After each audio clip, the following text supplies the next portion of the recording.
IELTS bu oddiy test emas, balki bu bizning dunyo qarashimizni ham oshirib beradigan test hisoblanadi.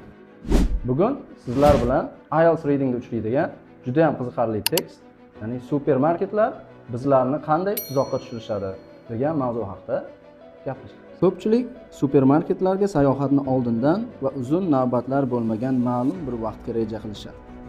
Hamma shoppingni tez va samarali bo'lishini xohlaydi.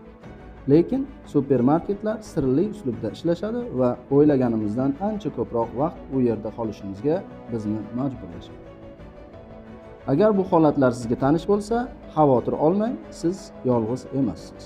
Biz hammamiz ko'pincha bu tuzoqlarga tushamiz va bu videoni oxirigacha ko'rsangiz, siz bu ko'rinmas hiylalardan himoyalanish usulini o'zingiz uchun kashf qilasiz.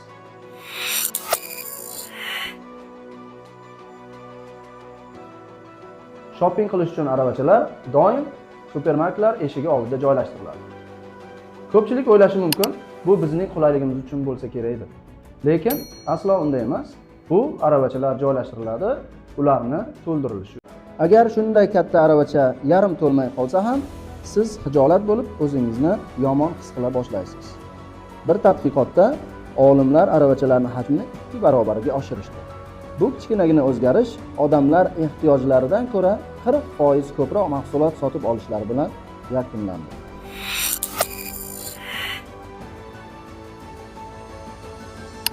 Odatda biz supermarketlarning boshida meva va sabzavotlarga duch kelamiz. Biroq bu xaridorlar uchun hech qanday ma'noga ega bo'lmagan ahmoqona g'oyadek ko'rinadi.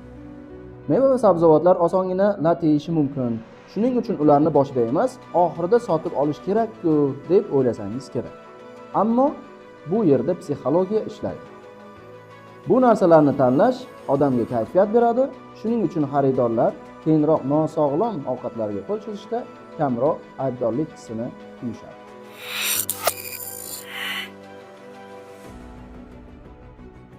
Biz uchun eng katta falokat bu och qolganda shopping qilish. Qachonki odam qorni och bo'lsa, u o'z ixtiyorini yo'qotadi, ayniqsa ovqatlar bilan to'la supermarketda bo'lsa.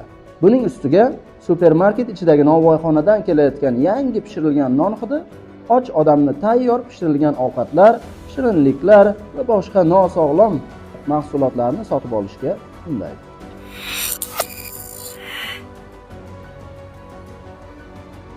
Yorqin chiroqlar supermarket ichidagi ma'lum bir mahsulotlarni yangiroq va jozibaliroq qilib ko'rsatadi. Misol uchun, meva va sabzavotlar yorqin chiroqlar ostida xuddi hozirgina daladan terib kelingandek ko'rinadi. Bu xaridorlarga yangi mahsulot sotib olayotganlik hissini bersa, supermarketlarga yuqori daromad keltiradi.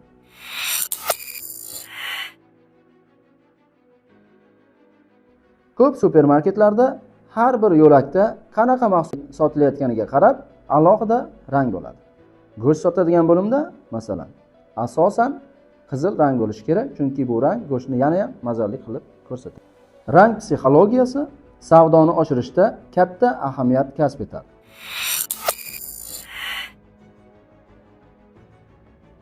Bizga eng kerakli mahsulotlar supermarketlarning oxirlarida joylashtiriladi.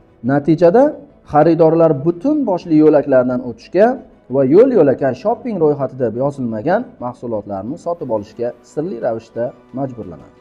Doimiy mijozlar nima qayerda joylashganini bilishadi va ular odatda hech narsaga qaramay o'zlariga kerakli mahsulotlarni topa olishadi. Buni oldini olish maqsadida supermarketlar mahsulotlar joylashuvini odamlarni supermarketni aylanib chiqish uchun tez-tez almashtirib turishadi. Do'kon ichida adashib qolgan doimiy xaridorlar esa yana shopping ro'yxatida yo'q bo'lgan mahsulotlarni xarid qilishni boshlashadi.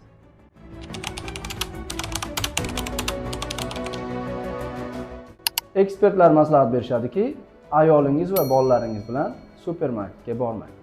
Aks holda supermarketdan sotib oladigan narsalarimizning yarmi rejamizda yo'q bo'ladi.